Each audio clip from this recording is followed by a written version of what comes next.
교재 125페이지입니다. 제가 읽겠습니다. 모세는 느보산에 오르고 하나님께서는 모세에게 여러 땅을 두루 보여주십니다. 이후에 하나님께서는 모세가 가나안 땅으로 건너가지 못할 것을 말씀하시고 모세는 모압 땅에서 120세의 일기로 눈을 감습니다. 이스라엘 자손들은 30일 동안 모세를 위해 애곡합니다. 그리고 여호수아가 이스라엘 백성을 인도합니다. 오늘 우리가 읽은 신명기 34장의 말씀은 신명기의 마지막 장입니다. 지난 몇 달 동안 함께 창세기, 출애굽기, 레위기, 민수기, 신명기까지 모세의 오경을 살펴보았는데 오늘로 그 대장정이 마무리가 됩니다.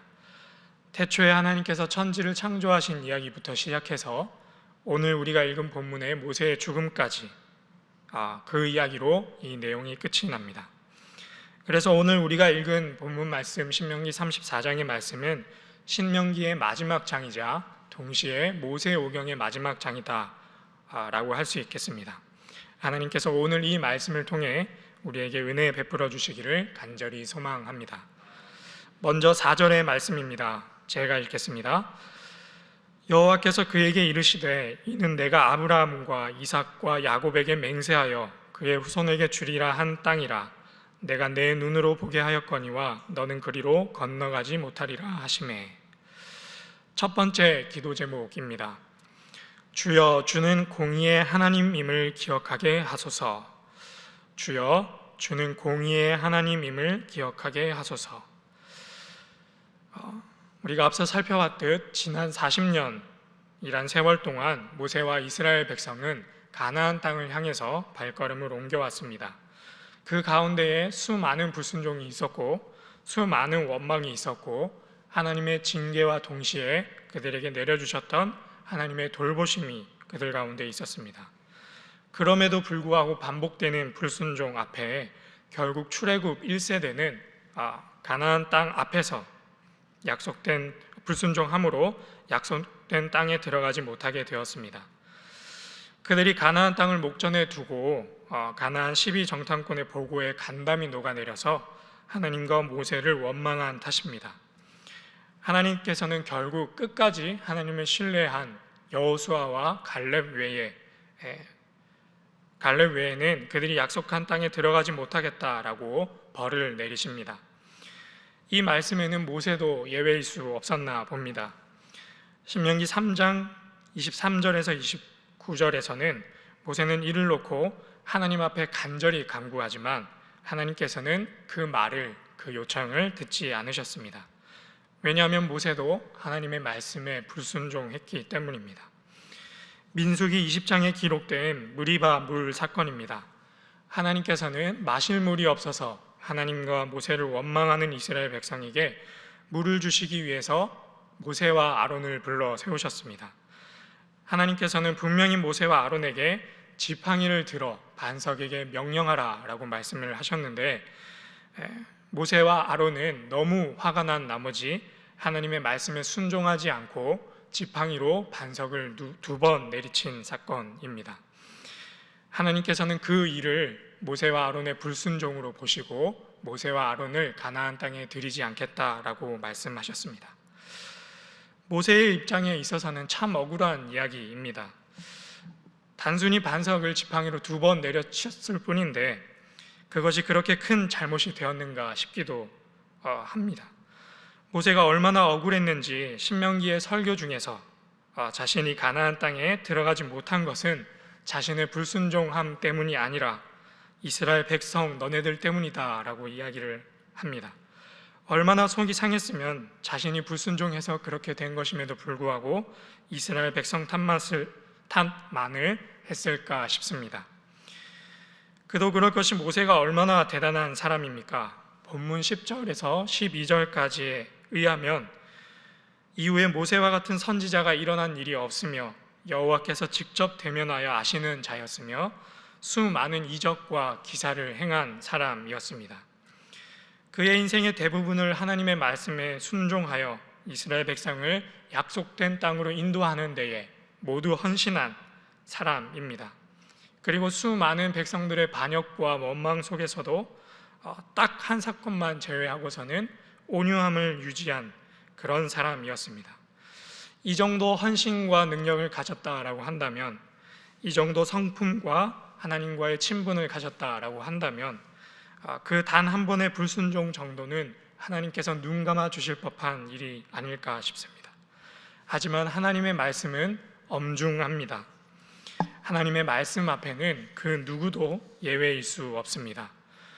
이를 통해 우리가 기억해야 할 것은, 하나님의 말씀은 신분에 따라 다르게 적용되지 않고 직분에 따라 다르게 적용되지도 않으며, 내가 얼마나 많은 헌신을 했는가, 내가 얼마나 많은 섬김과 나눔을 했는가에 흔들리지 않으며 언제나 곱고 평등하며 예외가 없다라는 사실입니다.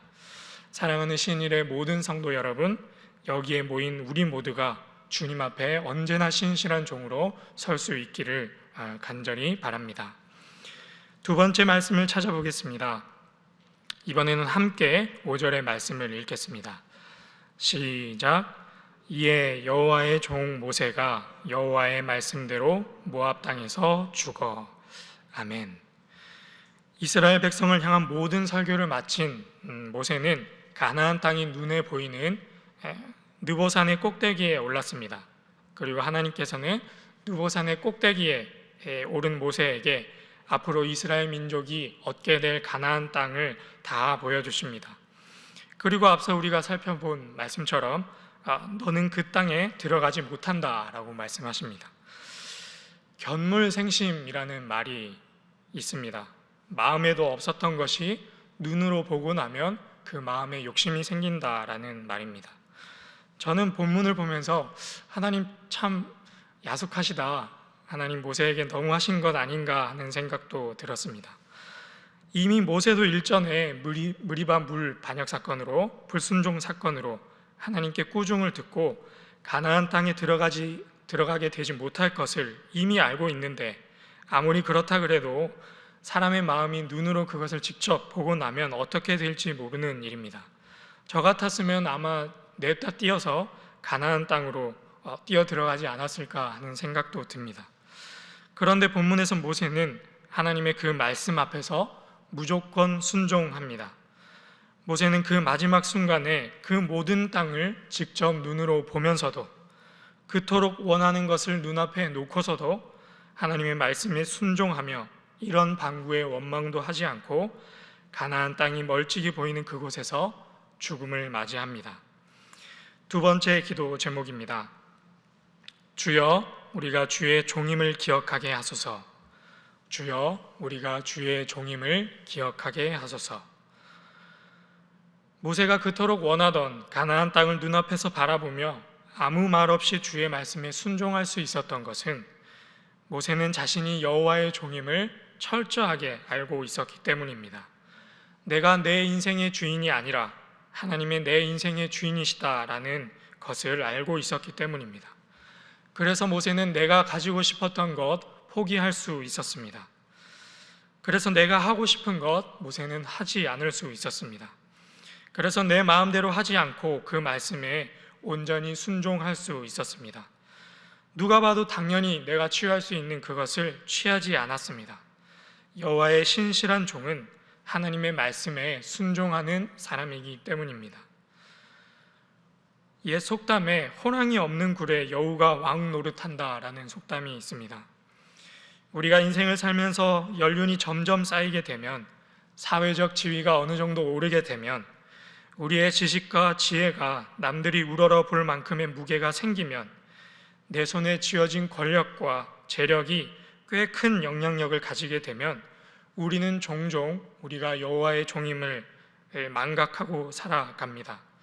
하나님을 잠시 밀어내고 내 스스로가 내 삶의 왕으로 좌정하는 것이지요. 그러니 그 순간에 우리 마음에 악한 것이 자랍니다. 내가 왕이니 왕 대접을 못 받으면 섭섭하고, 내가 왕이니 내 뜻대로 되지 않으면 화가 나고, 내가 왕이니 내가 하고 싶은 일은 하나님의 말씀을 비껴가는 일이라도 반드시 해야 합니다. 그러나 이제 우리의 섭섭함과 교만과 아집을 내려놓고 내 삶의 주인이 하나님이심을, 더 나아가 내 가정의 주인은 하나님이심을, 더 나아가서 내가 봉사하는 부서의 주인은 하나님이심을, 내 직장과 일터의 주인도 하나님이심을, 그리고 사랑하는 신일교회의 주인도 내가 아니라 하나님이심을 기억하고 우리의 행동과 언변과 마음가짐을 새롭게 해야 하겠습니다. 세 번째 말씀입니다. 9절의 말씀을 함께 읽겠습니다. 시작. 모세가 눈의 아들 여호수아에게 안수하였으므로 그에게 지혜의 영이 충만하니 이스라엘 자손이 여호와께서 명령 여호수아의 말을 순종하였더라. 아멘. 모세의 업적 중에서 가장 훌륭한 업적을 하나 고르라고 한다면 어떤 것을 꼽을 수 있을까요? 물론 모세가 한 그 모든 일들이 모세가 한 일이 아니라 하나님께서 직접 주관한 일이긴 합니다만, 우리가 모세의 업적을 논할 때 우리는 여러 가지 것들을 들 수 있겠습니다. 예를 들면 우리 애굽 땅에서 열 재앙을 내렸던 일, 그리고 지팡이 하나로 홍해를 가른 일, 광야에서 물을 낸 일, 그리고 손을 들어서 전쟁에서 승리하게 한 일 등의 위대하고 놀라운 여러 가지 일을 꼽을 수 있겠습니다. 그런데 제가 오늘 본문을 읽으면서 든 생각은 모세가 살면서 행한 가장 멋진 일은 그런 위대한 일이 아닐 수도 있겠다, 그런 멋진 일들이 아닐 수도 있겠다 하는 생각이 들었습니다. 제가 생각하기에 모세의 평생에 있어서 가장 잘한 일은, 그리고 가장 칭찬받을 일은 다음 세대를 준비한 일과 그리고 다음 세대에게 양보한 일입니다. 방금 우리는 9절의 말씀을 읽었는데 그 앞에 있는 7절의 말씀에는 모세의 건강을 이렇게 기록하고 있습니다. 모세가 죽을 때 나이 120세였으나 그의 눈이 흐리지 아니하였고 기력이 쇠하지 아니하였더라. 모세가 여호수아에게 안수하고 지도자의 모든 권한을 넘겨줬을 때에 모세의 건강이 어떤 상태였는가? 눈이 흐리지 않았고 기력이 쇠하지 않은 상태였습니다. 여전히 건재한 모습, 이스라엘 백성들을 지금까지 인도했던 것처럼 앞으로도 계속해서 인도할 수 있는 충분한 역량과 건강과 그리고 사회적 동의를 갖춘 상태입니다. 그럼에도 불구하고 모세는 자신의 역할이 여기까지임을 알고 여호수아에게 모든 것을 넘겨주었습니다. 이것이 모세가 마지막까지 우리에게 보여주는 여호와의 신실한 종의 모습이 아닌가 하는 생각이 들었습니다. 힘과 권력이라는 것은 참 무서운 것입니다. 우리가 살아가는 모든 조직과 관계 안에 존재하고 있는 힘과 권력, 우리는 알게 모르게 그것을 얻고자 노력하고 알게 모르게 우리가 얻은 것을 빼앗기지 않고자 애씁니다. 우리네 역사서만 살펴보아도 대번에 알 수 있습니다.